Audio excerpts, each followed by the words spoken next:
এখন আমরা আরো সিম্পল একটা জিনিস নিয়ে কাজ করব, কিন্তু খুবই মজার।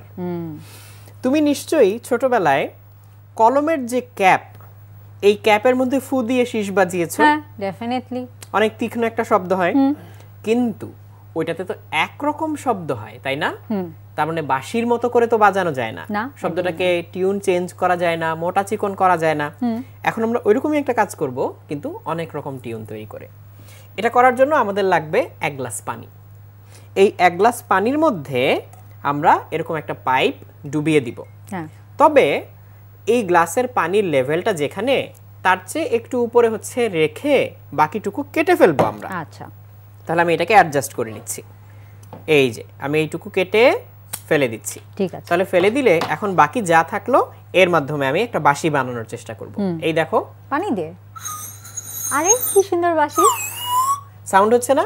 কিন্তু এই সাউন্ডটা এখন চেঞ্জ করা যাবে। দেখো কিভাবে।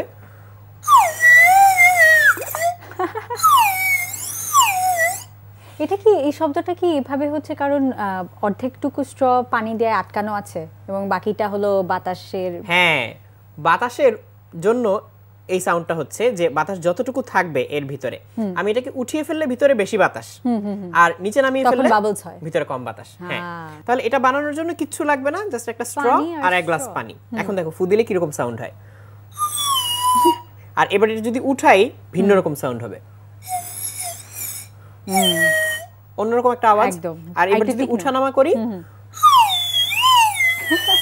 পুরো পুলিশের সাইরেনের মতো শোনাচ্ছে। হ্যাঁ, সাইরেনের মতো করে সাউন্ডটা চেঞ্জ হচ্ছে। তো এইটাই আমি বিভিন্ন পাইপ দিয়ে করলে বিভিন্ন রকম সাউন্ড হবে। যেমন এটা আরেকটু লম্বা একটা পাইপ, এটাতে ভিন্ন একটা সাউন্ড হবে। হ্যাঁ, সাউন্ডটা একটু লম্বা লম্বা শোনাচ্ছে কেমন জানি। হ্যাঁ, তবে এই উঠানামা করা যদি তুমি নিয়ন্ত্রণ করতে পারো, তাহলে তুমি তোমার পছন্দ মতো মোটা কিংবা চিকন সাউন্ড তৈরি করে বিভিন্ন রকম টিউন তৈরি করতে পারবে। খুবই মজা লাগলো এই এক্সপেরিমেন্টটা দেখে, এবং বাসায় যারা দেখছে তারা কিন্তু খুবই সহজে, আর কিচ্ছু লাগছে না, খুবই সিম্পল ইনগ্রেডিয়েন্টস যেগুলো আমাদের কেনাও লাগবে না, কোথাও যাওয়া লাগবে না, বাসায় পাচ্ছি, ওগুলো দিয়ে মজার মজার দুইটা এক্সপেরিমেন্ট করে ফেলছি। হ্যাঁ, এবং এর পাশাপাশি যে বন্ধুরা তোমরা এখন বাসায় বসেই এক্সপেরিমেন্টগুলো দেখছো, তোমরা যদি আমাদের সাথে এই স্টেজে এসে এরকম এক্সপেরিমেন্ট করতে চাও, তাহলে স্ক্রিনে এখন একটা ইমেইল অ্যাড্রেস দেখতে পাচ্ছ, bigyaneanando@ntvbd.com।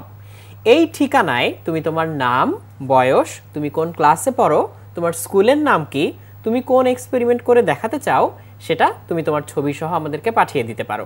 এবং বন্ধুরা, তোমাদের মেইল কিন্তু আমরা পাওয়ার জন্য খুবই আগ্রহী, এবং আগামী পর্বগুলোতে অবশ্যই তোমাদের সাথে লাইভ স্টেজে দেখা হবে এবং মজার মজার এক্সপেরিমেন্ট করা হবে।